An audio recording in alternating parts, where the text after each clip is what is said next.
Good afternoon, everybody. Welcome back to the S.L.A.P in VR, so called because I am your host, Vincent Rodriguez, and here we talk all things sports, life, and people. Today, I am honored to have one of the best defensive players out of the Mountain West right now, coming off a fantastic season. And if you've seen him play, you know that he's destined for the league, and he's just plays with his hair on fire. So I'd like to welcome current New Mexico linebacker, Jaxton Eck. Welcome to the show, sir. Thanks for having me, Vincent. Appreciate you. So, how's the summer going so far? Because I know you guys are starting your season within the next month and a half or so. How's all that preparation and everything going for you? It's been good. Just busy with a lot of, the normal summer workouts. A lot of lifting, a lot of running, and then obviously some football work with the team. Just excited to get going. Obviously, you're working your butt off in the off season to get ready for the season, but at a certain point, you're ready to like actually go play. So I think we're getting to that point, but we're just attacking each day and getting ready to go. How have you been enjoying the World Cup so far? Because I know you grew up a soccer fan. It's been fun. My good buddy in high school, when my dad took the job at the University of Idaho, my family was still living in South Dakota, and then they moved out there to Idaho with him. But I stayed back to like finish up my senior year, and I stayed with a buddy in high school that was a big soccer fan. He played soccer and everything, and that was around when the last World Cup was going on, so I was watching a lot then. But I think it's really fun. I think it's cool just seeing how everyone rallies behind their country, and I just really entertaining and fun to watch. Are you still in it, or did the country you root for get kicked out already? I like Messi, so I've been kind of cheering for Argentina. Uh, but obviously disappointed the USA lost, but I don't really have a for sure team. Just like watching it. Fair enough. So, well, I guess we'll get started with that since we kind of hinted at it. So basically, you have a very interesting, long, wide breadth across the country because you were originally born in Idaho, and then you were there for a couple years, and then your dad took a lot of different positions, basically a new coaching job every single year before Yep. finally settling for a few years in South Dakota. What was that kind of like, just having to constantly have your roots set in every single different city for almost your basically from your time from you were born all the way to basically by the time you could hit middle school? Yeah. Uh, it was definitely a unique experience. I think it was actually it was really good for me just in terms of I think I got good at like connecting with a lot of different people and making friends. Just moving around like that, you got to make new friends like every year or two. Which can be tough, but I was pretty young, so I didn't mind it, and I enjoyed seeing new places, getting to root on different teams. And I was fortunate too, like, but I think he took the job at South Dakota State when I was like in sixth grade.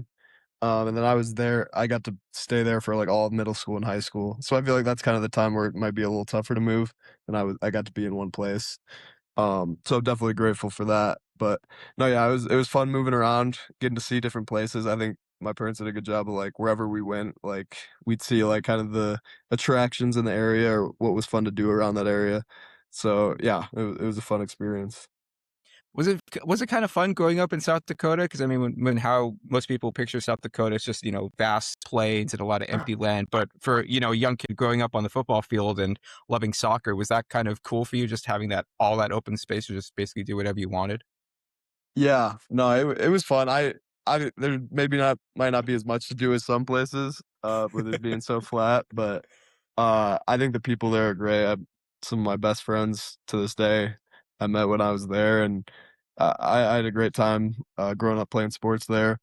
Um, and yeah, a lot of great memories too from like high school football at Bricking. So definitely grateful for my time there, and wouldn't change it for anything. You played a lot of positions in high school. What was your favorite overall to play? I think I always liked playing linebacker the most. I was always more of a defensive guy. It was fun to also like we kind of ran like a wing T offense, so it's kind of unorthodox. But I got to play like some like fullback, some wing back, some tight end. I did kind of a little bit of everything, so that was fun just to experience playing different positions. But definitely was always a defensive guy for sure. Man, that is such an unfair advantage to have. No wonder why you guys beat Air Force. Between you and Merck both having experiences with option offenses, that's just unfair, man. No doubt, no doubt. It was good. It was prepared me well, prepared us well for sure.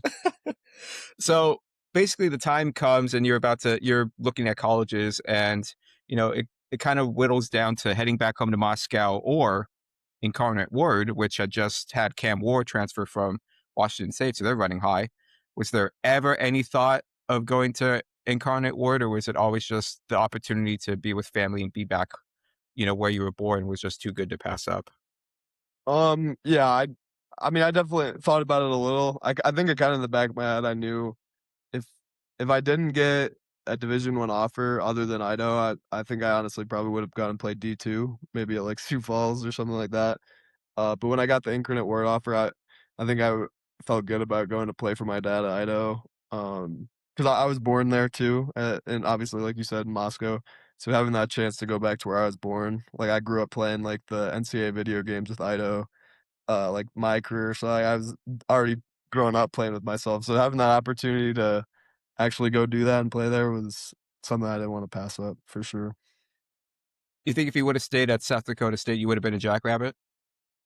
Um, Honestly, if you would have stayed in South Dakota State, I think I would have saw myself going somewhere else. I'd been in South Dakota for then like 7 years at that point.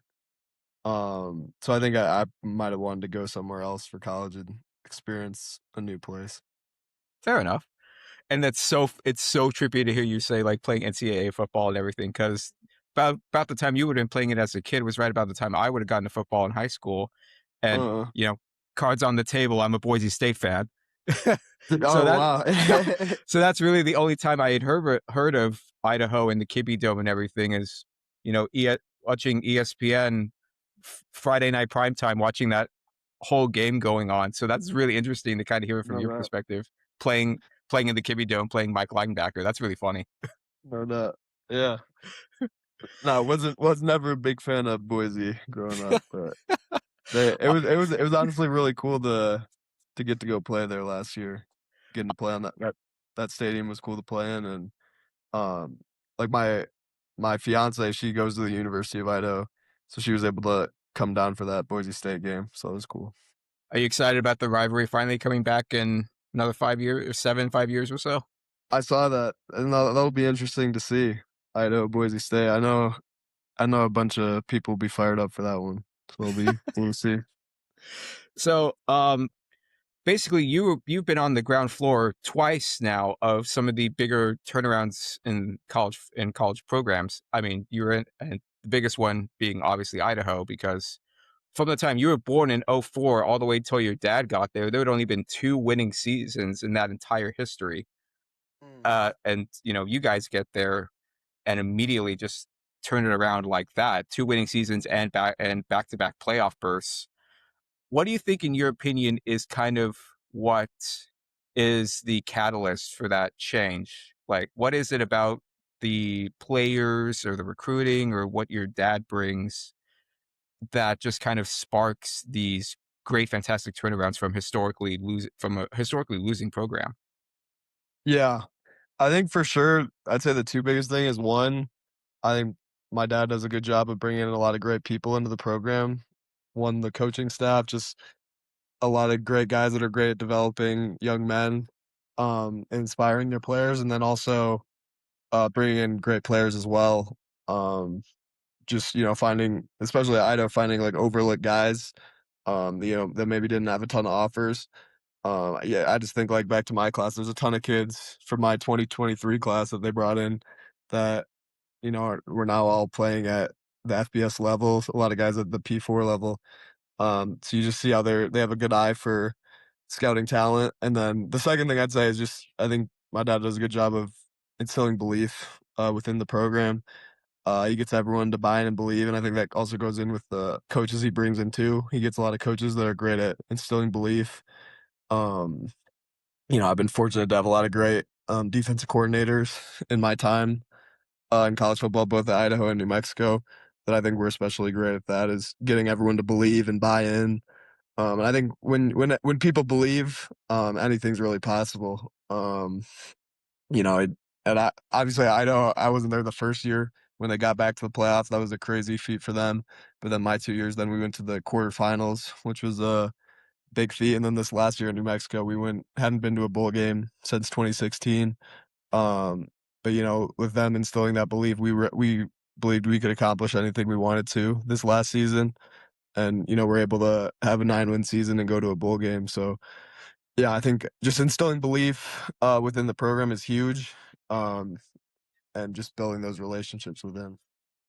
So, what would you say would be the trademarks of your dad's teams? Like, is he more of an offensive guy or is he more of a defensive guy? And what are kind of the schemes that he always likes to incorporate that, because these are quick turnarounds, that these offenses are just exploding and these defenses are going off like crazy.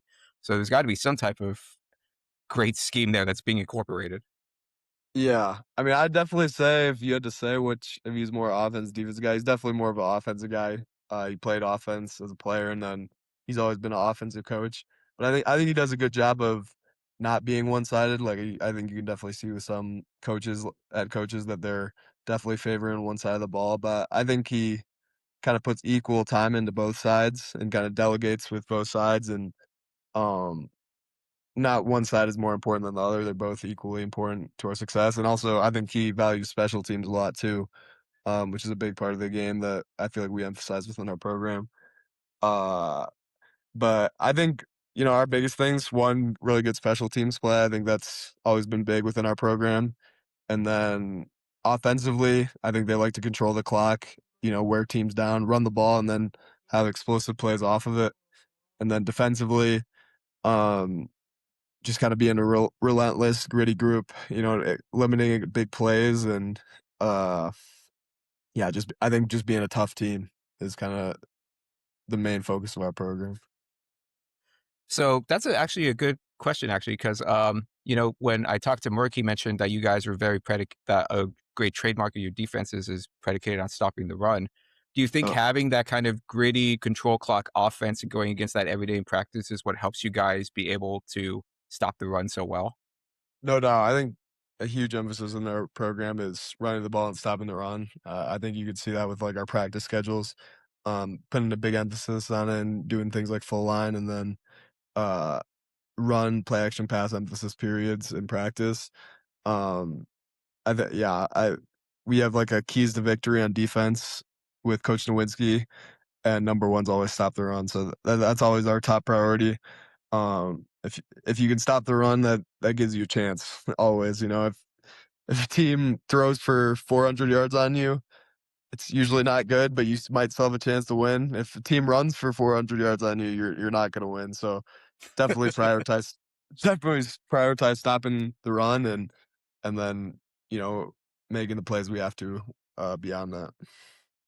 So your first year heading into Idaho, you're heading into a unique situation, not only because not only is your dad the head coach, but they had just previously had a father-son duo going in. So there was a lot of Yeah. trepidation heading into the program.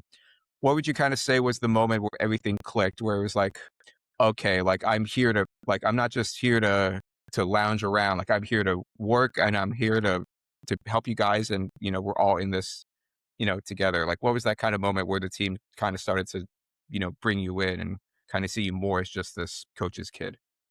Yeah, I think, that was my biggest concern, like, going to play with him out of high school, was just worried about kind of that coach's son stigma, and like you said, like, that had been kind of a previous experience at Idaho that hadn't been good, so I was a little nervous about that, but the biggest thing for me was just come in and prove myself through my work, not be a super needy, or, like, not try and speak too much, just kinda put my head down and work, and earn their respect that way. And I think over time, just was able to earn teammates' respect by doing that, trying to work as hard as I possibly could. And then once you kinda earn that respect and trust, you're kinda able to grow more as a leader and stuff like that. Um, but yeah, I think that's the biggest thing, is the work you put in is ultimately kinda determines the respect you get, from your teammates, and then also making plays, on the field when you get the opportunity to helps earn respect as well. So I think those were kind of the biggest things I focused on. Now I have to ask this: who was the person your freshman year who convinced you to return kicks for those 2 times that you did it? uh, that was funny.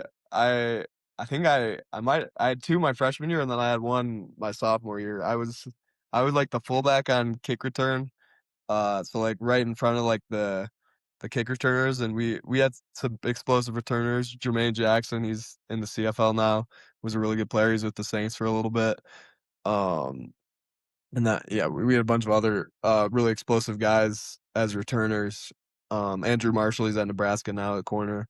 So they were trying to kick it away from them, and I was fortunate they kicked it to me, so I got to return the ball a couple times, so that was fun. Uh, but yeah, I definitely the coaches gave me a hard time for that. There was one that I like caught over my shoulder, like probably shouldn't have caught it. Probably should have let it go to the returner, but they didn't give me a call, so I just grabbed it. But it was funny. That was a cool experience. So your first, for your first year at Idaho, you basically had Coach Ulrich as your defensive coordinator. No, So what was that kind of like learning that whole system, and what would you say are the trademarks of a Ulrich defense? yeah, no, it was. I was really fortunate to get play for him. Obviously, he's a great defensive coach. Had one of the top defenses last year at San Diego State. Um, and then now he's at Nebraska as a DC. So obviously a brilliant football mind. I think he does a great job of keeping it simple. Um, I think it's a defense that's easy to learn and play in, and he just lets the players play fast. Like he's not trying to overcomplicate the schemes, where you're thinking too much. You're able to just know your assignment and play fast. I think that's kind of what was his biggest thing. You preach doing your job and then playing extremely hard.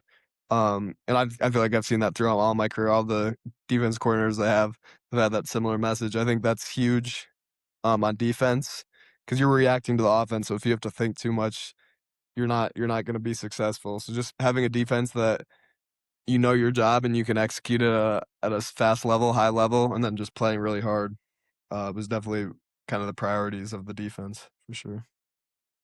So is that first year at Idaho where you actually started playing in the middle at Mike? And at what point did you start like starting to take control of the defense? As the green dot. Yeah. My freshman year was a good experience. I kind of was like a rotational guy on defense, and then I played special teams.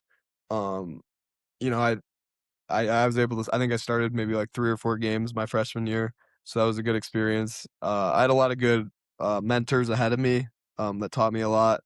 My first spring, I early enrolled, so in the spring, Paul Mawala, he ended up transferring to Georgia Tech after that spring, but he was there in the spring. He started his career at Notre Dame, came to Idaho, and then finished Georgia Tech. Ended up playing. He got picked up for the Bears for a little bit, but he gave me a lot of knowledge, taught me a lot. Trey Thomas, he was a transfer from South Dakota that came over with Orich. Learned a lot from him. But yeah, I just tried to soak up as much as I could from them while they were there.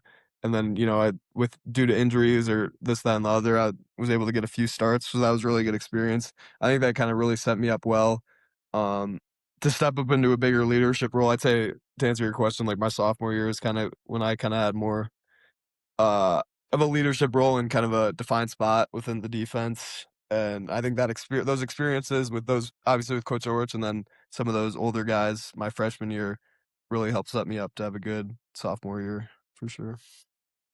Oh, so in that time, you had a change in defensive coordinator. You went to Coach Jackson. Yeah. What are the kind of trademarks of his kind of defense, and what was it about that defense that kind of just made you start to come into your own? Yeah, I really enjoyed playing his defense. And I love Coach Jackson a lot.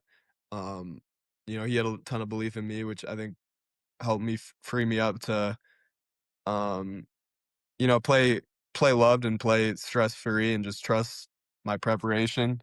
I think he was big in me learning, teaching me more about how to prepare for games and how to study film and the preparation it takes to be successful. But I love playing in his defense. He does a lot of good stuff with like games with the front, pinch in the front, to make it hard for O line to block.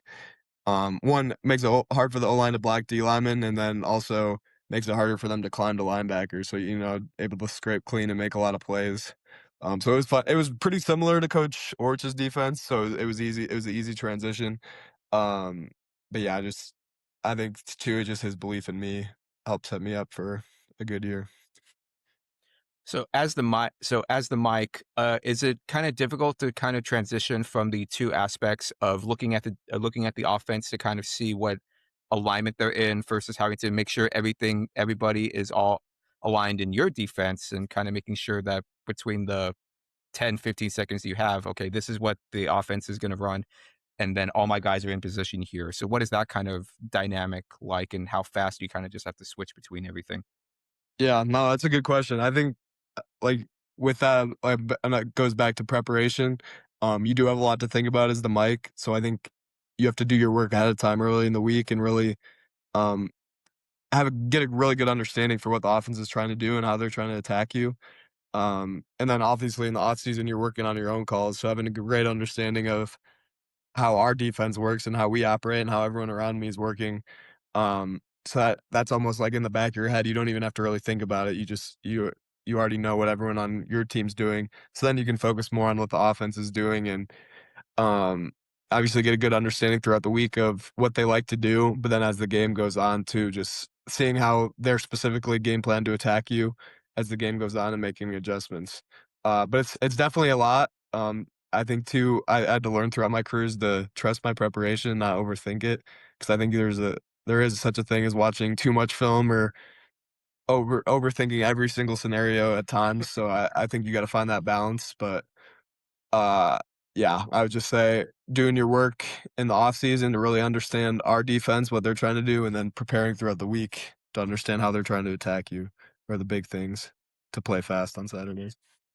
So I asked Merck this question because he's obviously your running mate in the current New Mexico defense, and he mentioned that when I asked him what he looks at, he said he kind of looks at the triangle of the offense, and he kind of looks at the guards and everything like that.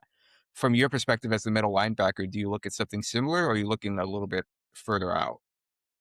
Yeah, I think that's a good start point for sure. I'd say we talk about triangle reads a lot through the guards to the back, and then also a lot of our defenses are predicated off if there's like an off tight end, if he swipes back or how he moves, that affects your job. Um, I think the more reps you get, your view kind of widens, if that makes sense. Like you're able to see more. I think when you first get to college, you're just locked in on your gap, and oh, maybe you're just keyed on one guy just to keep a smaller view and not see too much. But I think as I've gotten more reps, I'm able to kind of see the whole picture.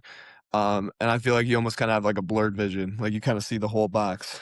To see all the O linemen, and then your primary vision is the two movers in the backfield, the running back and the tight end, um, and how their action is. If it's swipe action, if it's same side zone, outside zone, that type of thing. But then your blurred vision is kind of the O lineman seeing how their move is. Their puller, is it zone? Are they dropping back and setting for pass? Um, so I think definitely the triangle is a big thing, and then uh, as the more reps you get, you kind of see more easier as you get reps. Now, I'm curious actually because I would have to assume it would be a blitz, but maybe it's different. What is the middle linebacker's favorite call to have come into the game? Is it the blitz where you guys just get to crash right into everything, or do you prefer more like dropping back into coverage and maybe get a good interception off the quarterback? That's a good question. I do like blitzing. I think I like different things at different times. Depending on the situation. Sometimes I like just running those like base calls with like a pinched front or D line running games. And you're able to just kind of stack the back and play football. I do like blitzing too. There's certain coverages. I'm not gonna say exactly our coverages, but there's definitely some things I like to do more than others. But yeah, honestly, I like everything about linebacker. I wouldn't say there's one thing that I enjoy more than anything else. What would you say is more exhilarating, getting a pick yourself or making the call that got your teammates a pick? That's a good question. Because we there was a couple times last year where, like, we had, like, a blitz set, and then they, like, kinda checked it, and then we flipped the blitz to come to the other side. And I think of one specifically, there was one against Colorado State. They We were in a field pressure, and they knew it, so they checked it and ran zone the other way, and we checked it right before the snap to a boundary pressure, and my guy TC got, like, a TFL. I think sometimes those almost feel better than actually making a play because it's your preparation throughout the week and understanding what they're trying to do, and you're able to kinda get them on a check. That feels good as the mic, when you're actually able to do that. It's also fun to make plays for sure, but I think they're both equally pretty rewarding and feel good.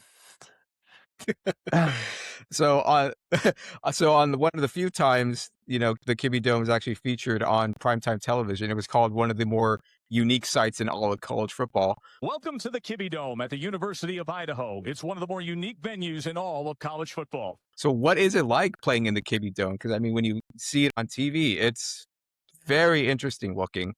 Do they still have the floating goalposts there, or have they gotten that fixed finally? They do. It's still, floating goalposts. It's really unique in the play there, because you grow up always playing outside, you don't really play indoors. I played my sophomore year in high school, we made the state championship, and we played in the South Dakota, dome, University of South Dakota. So I'd played inside once before, but getting to play inside, like, for every home game, was pretty cool and a unique experience. It was nice during the season, obviously it gets cold in Idaho, but later in the year, we're just ni it's nice in the dome, not too cold. Um, so yeah, it was a really cool experience. It feels so much louder in there too because it's inside. Like, even just having, like, 10,000 people there, it feels like way more people are there just because of how loud it gets. But then also when we had those sellouts too, it was crazy loud, so really cool experience. It was fun to play in there for sure. I was gonna ask if there was some like Indianapolis old school Colts stuff going on. Is like you pumping in crowd noise, or is it Nah. just the having the dome in just makes everything all closer together? So because those fans really do rock out. I mean, you guys brought a lot of fun over to that place that hadn't had it in a long time. Mm. What was that kind of like? Just kind of seeing the community and all the fans come out for the first time they've had winning football in almost a decade at that point. Yeah, I think it was cool to see how much people rallied around football at Idaho. They, I think when you're in, like, a small, community like that, um, you kinda get close with everyone in it, and you meet a lot of good people, and you really feel like you know everyone around there. But it was just fun to see throughout the years how much more people cared each year, and, being able to get some sellouts and some national TV games in there. Um, it was just awesome to see how the community rallied around us for sure. Was there ever any concern about possibly when going sideline to sideline or going straight towards the end zone? Was there ever any concern of crashing into one of the walls or heading into the stands Uh, because of just how compact everything is? yeah. Thankfully, like, the end zones are pretty tight to the walls, but they have a lot of padding up, so didn't really have any concerns about it, and playing defense, so hopefully we were just staying out of the end zone, keeping them as far away from the end zone as possible. So no, I wasn't too worried about that, while playing there. Who's got the better dome? You guys or Idaho State? It's Idaho, no question, for sure. Played in both, so not unbiased, can easily say Kiwi Dome superior. What would you say was the funnest game you played in at the Kiwi Dome? Because you guys did actually have some decent FBS teams come through the state, but the FCS is no slouch considering that the great championship that just happened this past year. So what would you say were kind of the funnest games that you played in? Yeah, I'd say my freshman year, we beat Montana State when they were, like, I think they were number 2 in the nation when we were playing them. We beat them at home my freshman year, and it was, like, my second career start. I actually started that game, so that was really cool to it was a sellout crowd, it was really cool to play in that environment. Um, that was a fun one. I'd say think we played Montana that year too. We ended up not winning, but that was like one of the first games I played a lot in, and it was a blackout sellout crowd on national TV on ESPN. So that was a really fun one to play in. My sophomore year, what was fun? We played Eastern Washington. They were also one of our rivals. We played them at home. And they had some good players. They had Efton Chisholm. He's on the Patriots now. And we kind of got after them. Got a big win at home against them. I'd say those three were probably three of the more fun ones got to play in. So we have all that time in Idaho and everything, and then eventually we transitioned over to New Mexico. Yeah. Walk me through that kind of transition of having to basically establish another winning culture again, because New Mexico hasn't had as bad as history as Idaho, but it's still been about 10 years since they'd had a winning season. So kind of walk me through that and kind of having to reestablish this whole culture and everything and get everybody to buy in. Yeah, it was definitely a different experience too, because at Idaho, my dad had already been there for a year. The culture had already kind of started to be ingrained into the program, and they were able to make the playoffs that first year. So it kind of felt like I was kind of joining in the middle of the process of the rebuild. Whereas in New Mexico, it was really kind of from the ground up. They didn't have a terrible year the year before. They went 5-7. But their coach left, and then a ton of players left as well. I think about like 70 players left. So our program is like completely new. A bunch of guys from a bunch of different places. So that was a challenge in itself, just having a bunch of guys come together from different schools, in one year. But I think it was really cool to see how when we got there, New Mexico has really always kind of been a basketball school. So, when you wore a New Mexico football shirt around town, didn't really mean anything. People didn't really care. But now, we were able to kind of turn it around, have the season we did, and now you can feel like the excitement building for football here. People are fired up. We ended up getting 30,000 at a couple games, 30,000 plus at a couple games last year. And now you see people around, they recognize you, they say what's up, and tell you how excited they are about football. So I think that's kind of the coolest thing, is just seeing how much the community has rallied around us and how much they're starting to grow their care and support for us, for sure.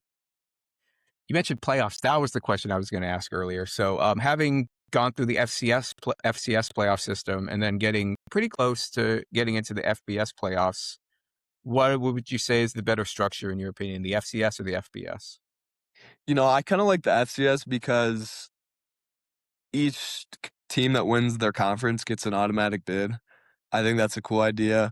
I think it just adds a little bit more meaning and value to winning your conference, to be like, we earned a spot into the playoff. I think that'd be a cool idea in FBS where, you know, obviously, the G5 teams might not make it as far, but if each G5 conference champion gets a spot in the tournament and you expand it to like 24 teams, I think that'd be pretty sweet. So yeah, I think I'd slightly favor the FCS style. Obviously that would kind of change how bowl games would be done in FBS, so I don't know how you would do that. Um, but yeah, I think the FCS playoffs, pretty sweet structure. Sure.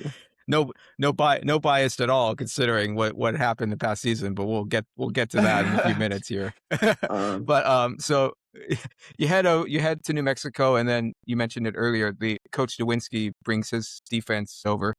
What are kind of the trademarks of that defense, and was it kind of harder to learn than the other two, considering he had just come over from Memphis, or was it about the same defensive wise as kind of as Coach Ulrich and Coach Jackson? Yeah, I'd say Coach Spence he's an awesome coach to play for.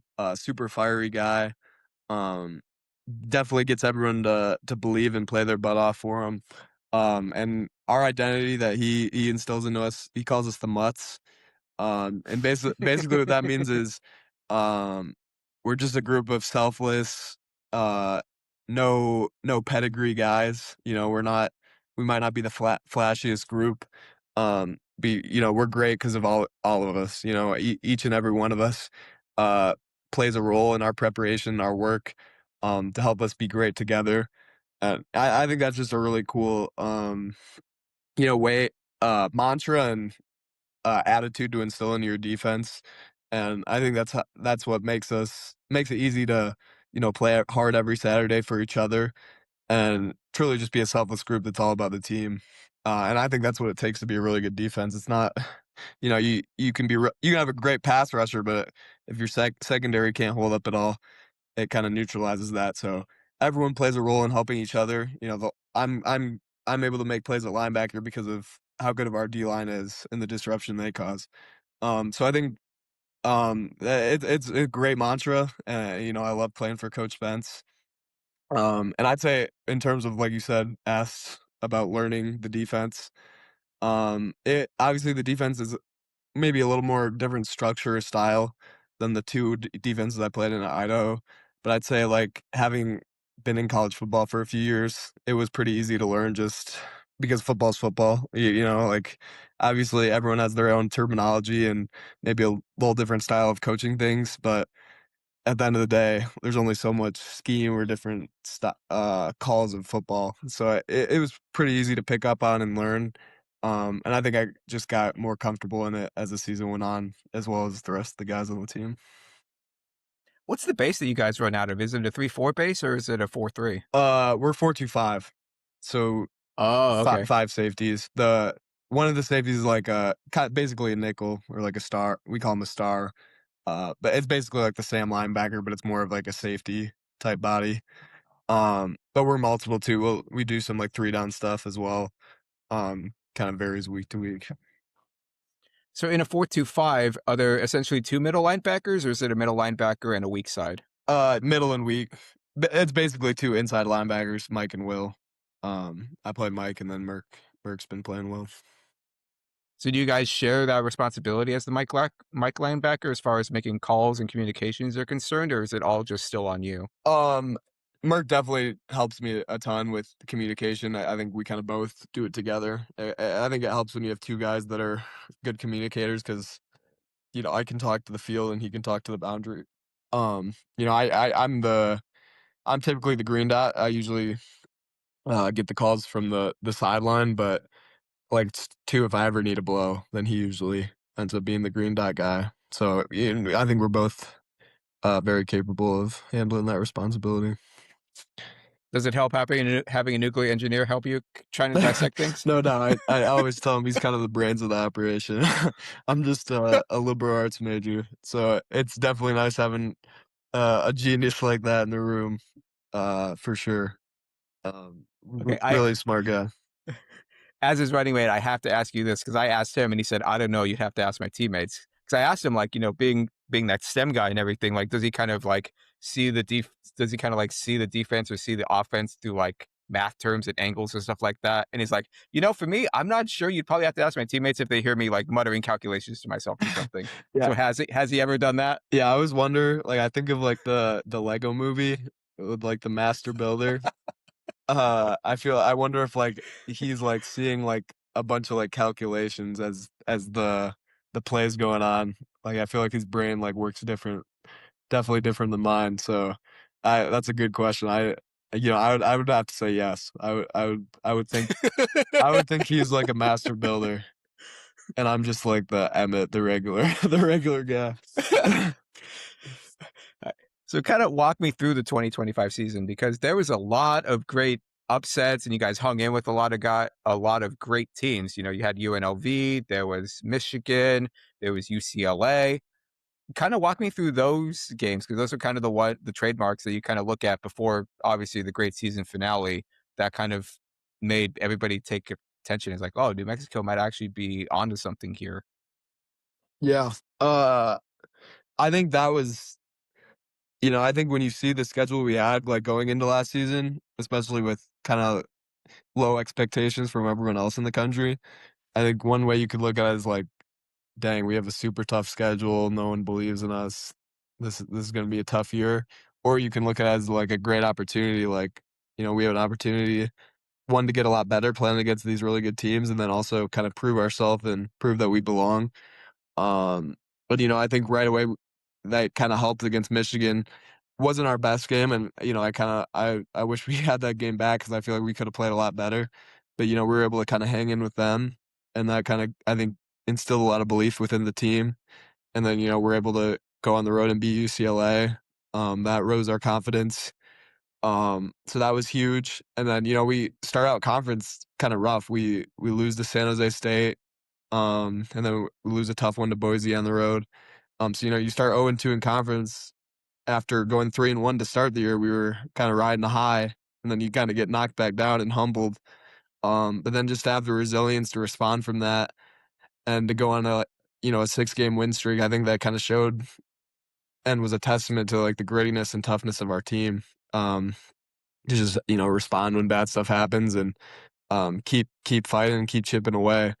So yeah, that I feel like that was definitely a turning point after losing those two conference games to start the year.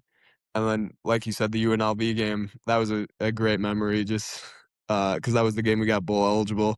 We were 5-3 going into that game, and I think their only loss was to Boise State at that time. So to go on the road and play in an NFL stadium and become bowl eligible and do that, especially for the guys that had been here for a while and haven't been to a bowl game, it was definitely really special and really cool. So out of all the stadiums that you got to play in, would you say that one was the most fun, or was playing at the Big House or the Rose Bowl or the Blue even better? It's tough. I think we might have the best schedule in terms of coolest stadiums got to play in. Honestly, I don't know if I could pick. The Big House was sweet just because its history and how big it was. Same with the Rose Bowl, just the history behind it and getting a win there, that was insane. UNLV getting to play at an NFL stadium, like a new NFL stadium, that was awesome. Playing on the Blue, historic. Playing at Boise State was awesome, and being a guy that was born from Idaho, it was cool to go back there. Um, even Air Force was really cool too. Just the military base and seeing all the troops. Pregame and like the flyover. I honestly, I think we had the best road schedule in the country last year. I couldn't pick one. I'll definitely agree with you on Allegiant. That is an awesome stadium, and it's one of the few NFL stadiums that still has seats that are by the sideline as opposed to having the field suite. So I love any Mhm. time I get to go to a game at Allegiant with UNLV. No doubt. So what would you say? So would you say the UNLV game was kind of the turning point for the season that had you guys believing that you could make it all the way to the playoffs, or was there a different game in your opinion that kind of like was the rallying cry behind everything? Yeah. That was a big game. I think that gave us a lot of again, gave us more confidence. I think we already were really confident going into that game, but I think that helped even continue to grow our confidence. I'd say maybe the biggest game in the year was the Utah State game because we started obviously 0-2 in conference. We're 3-3, and then we snuck by Nevada. We didn't play our best ball, and that they played us really tough, and we were able to sneak out a win. But we were 4-3, and we're going to play Utah State at home. And obviously their coach had left here to go there, so that was a big game for our team. A lot of guys that were returners kind of had a little bit of bad blood and cared a little bit more about that game to go beat them. And they were a good team. Obviously, they ended up going to a bowl game.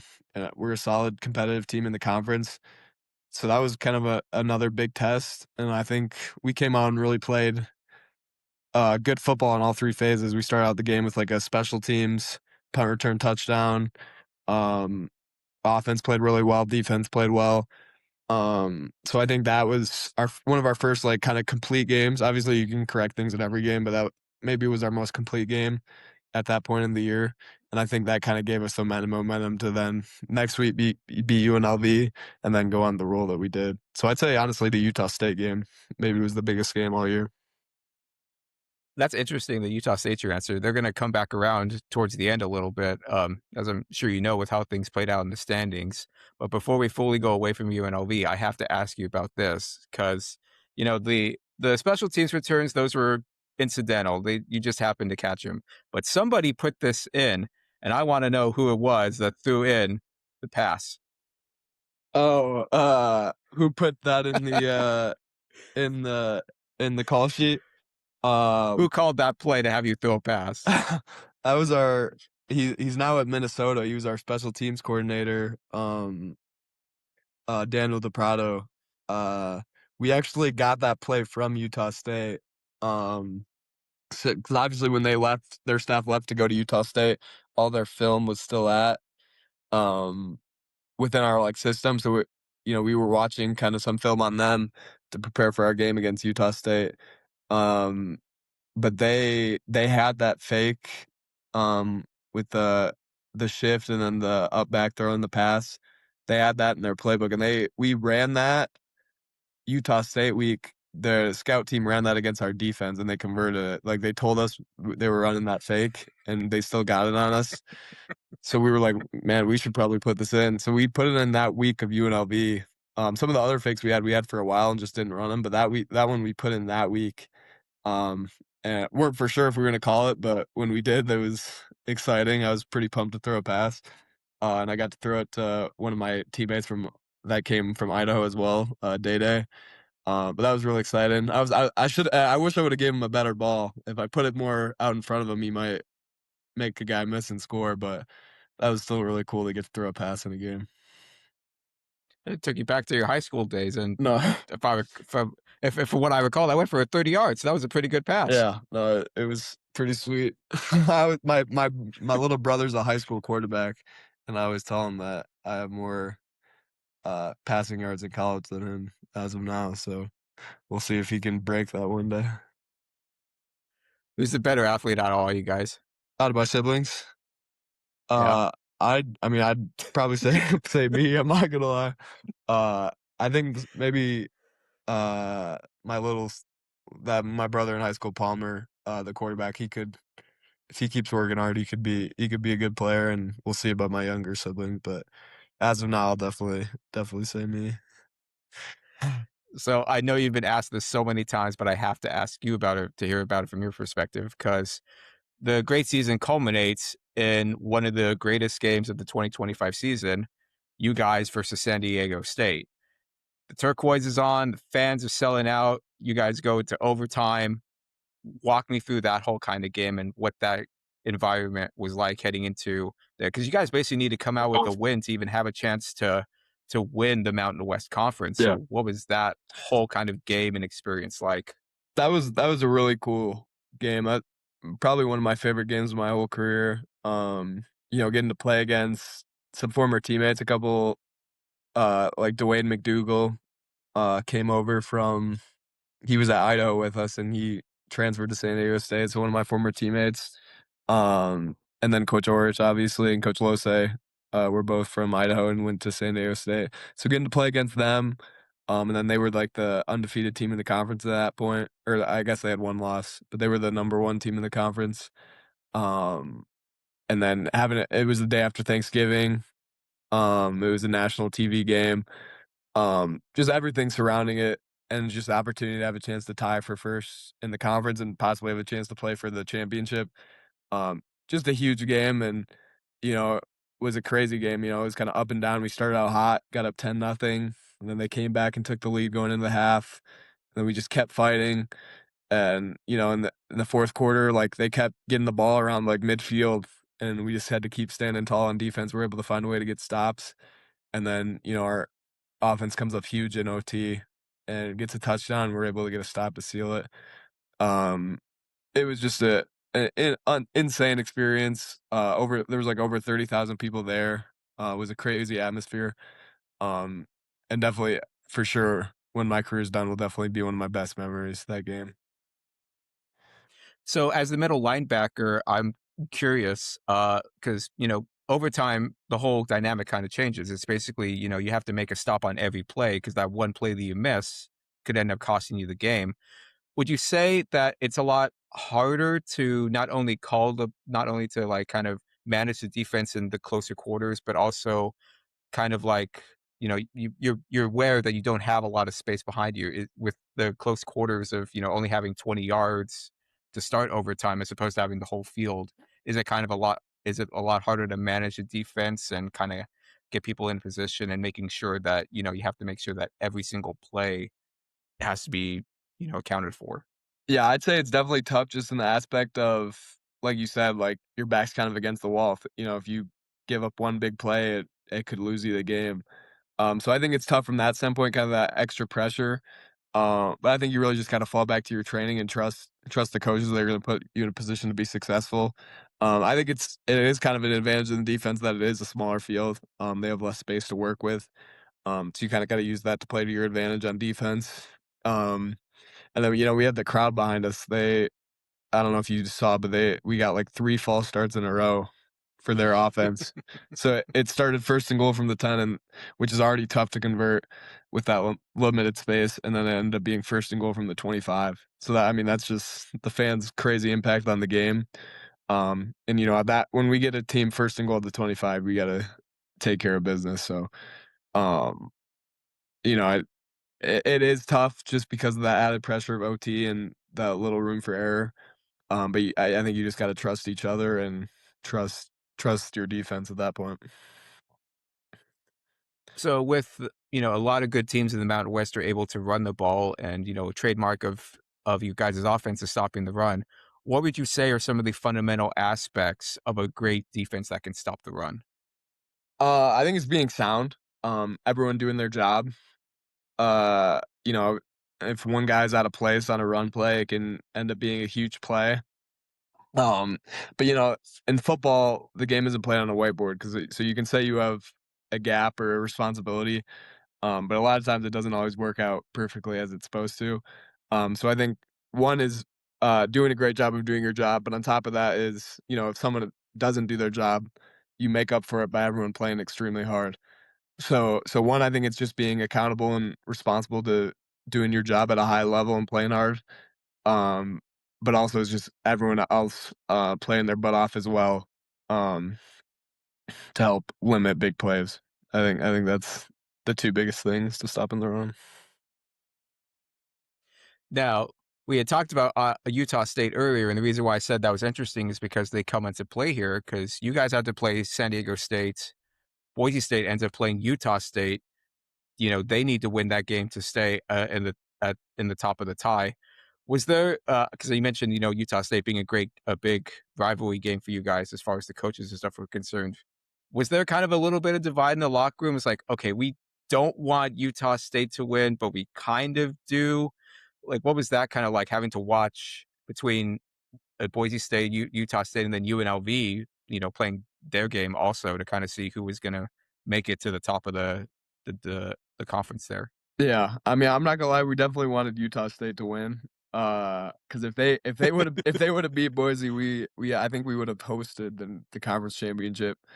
So that was pretty tough to watch. They had it on like right after our game. Like the fans stormed the field when we won, but then everyone stayed on the field and was watching that game on the scoreboard. And I thought Utah State was gonna get it done, but credit to Boise, they're a really good team and they found a way to win. Um, but yeah, it was kind of a crazy experience watching like winning a game and then watching another 2 teams and just kind of waiting on your fate. Uh, but I feel like that's kind of our message this year is like we can't leave it up to chance. You know what I'm saying? If it comes down to the end of the season, we have to rely on other teams. That's not good enough. We got to control our own destiny and take take care of it on our own hands. Hey, look, as much as I like beating up on UNLV, I would have much rather had a game against you guys because No that would have doubt. been tons of fun to watch. That I was kind of hoping we could get a rematch of us and Boise State in the championship. So, now we're heading into the 2026 season. This is most likely probably going to be your last year playing college football. What's kind of the mentality or the things that you feel like you need to improve on heading into the season? Yeah, a big thing I've been focused on is I want to try and force more turnovers. I feel like that was the one thing I didn't do enough of last year, and can be another way to make a big impact on games is getting the ball back to our offense. So that's been a big thing. Not just myself, but really the whole defense has been focusing on improving on. Um, I'd like to. I feel like I've kind of proven myself as uh, a good run stopper in the league, but trying to be a better in coverage. Get more pass breakups and hopefully more interceptions. I think can be a big impact to the team. And then just the things in the off season like getting stronger and faster are always a big priority every off season. And I mean, you won so many accolades at the end of this year coming off of the great season at All the Mountain West. And obviously, any team would be a good team, but is there a team you're kind of hoping is starting to keep their eye on you heading into the league? Honestly, I'd be happy wherever I go. I mean, I grew up a Vikings fan, but I'd be happy wherever I landed. You have a Vikings fan. That's kind of funny, actually, considering you're basically the best linebacker in New Mexico since Brian Urlacher, the Yeah. famous Bear. So that's kind of fun. That's I kind of don't know. funny. And there's a ton of Bears fans out here because of Urlacher, but yeah, I always grew up rooting on Adrian Peterson against him. But it was cool that we got to meet him Brian Urlacher last year. That was pretty sweet. How does that feel, kind of carrying on that mantra of being the next great defensive player for New Mexico that hasn't really had a? I mean, Brian Urlacher's going to be a Hall of Famer someday. So how does that kind of feel walking in those footsteps? Yeah, I think it's really cool getting to play the. I think when he was at New Mexico, he played kind of more of a like a hybrid linebacker safety role, but obviously in the league he was a middle linebacker. So playing the same position as a guy that's like a not just a New Mexico legend, but all of football legend, Hall of Famer. So I think it's really cool to get to try and hopefully be at least like half the player he was. He was a insane player. But it gives me something to chase and try and work to emulate every single day. All right, so I think I've kept you almost for long enough, but we just have to close out like we do all the time on here. Is I have to run through that questionnaire with you that I'm sure you saw because I know you saw the past interviews that I've done, and I appreciate that. I just have to actually before that, I even have to take a minute to just honestly say thank you because when I did that, I just thought Mercury had a cool story being a nuclear engineer.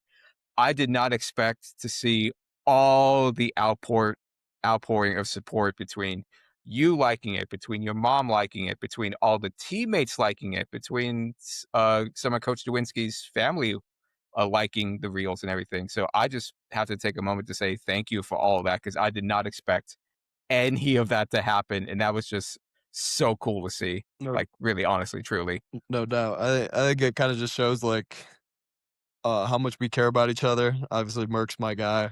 But, I think we all just celebrate each other, our teammates, and we appreciate you putting us out there like that. It's cool. Hey, I mean, I had to. There was an interesting story, and then just seeing all you guys' support, I'm like, okay, there's plenty more people I have to reach out to learn more about the stories, and I have to start with and I also have to. What a natural transition to go to the heartbeat of the defense. So it was only natural to have you on, and I appreciate you coming on today. No, thank you. All right, so we'll close out with the last few set of questions that, as always, my inspiration was from Hot Ones with the depth of research and also inside the actor studio with this questionnaire that would always close out these interviews. So we'll just go through the questions here and you just give me the answer that comes to your head. Sweet. So first question is, what is your favorite word? Favorite word? That's a good question. Work. What is your least favorite word? Hmm.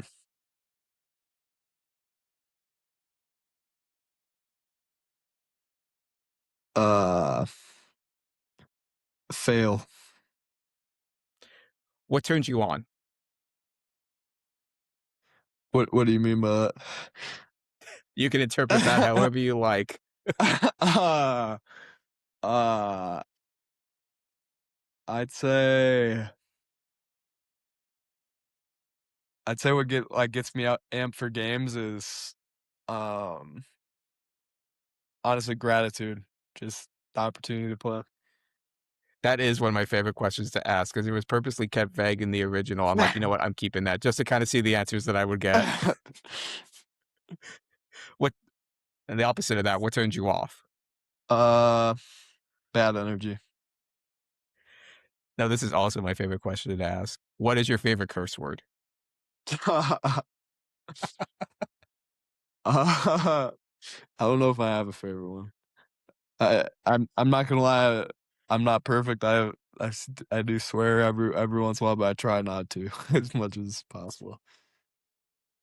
Yeah, but I'm sure there's probably been a few like Matt Ryan moments, like get fucking set, and moments in the huddle. I'm No, sure. no doubt. Sometimes on the field it just happens. What brings you peace? I think playing football. What riles you up? Uh, I'd say like either like trash talk or people like saying you can't do something. So, I mean, obviously you're going to end up being a player in the NFL, but what job or career other than your own would you like to try? I mean, it'd be pretty sweet to play in the NBA. Unfortunately, I didn't get the height to ever realize my hoop dreams, but it'd be pretty sweet to be an NBA player. What job or career would you absolutely not want to attempt? Probably engineering. I'd have to say my guy Murray. I don't know if I want to do what he's doing. I could not have scripted that any better. That's such a good answer. Right. If there is an afterlife, what would you like to experience when you first arrive? Probably talk to Jesus, talk to God. And then obviously you have a long career, life, everything ahead of you. But at the end, maybe so you can interpret this as leaving behind in New Mexico or just in your personal life. But what do you believe is the legacy that you will leave behind?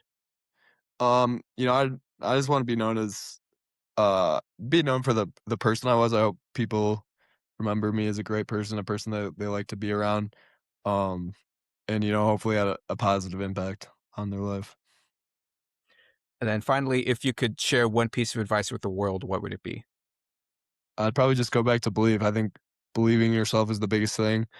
It's hard to do anything if you don't believe in yourself. So you might as well give yourself that chance by believing in yourself and just putting yourself out there completely.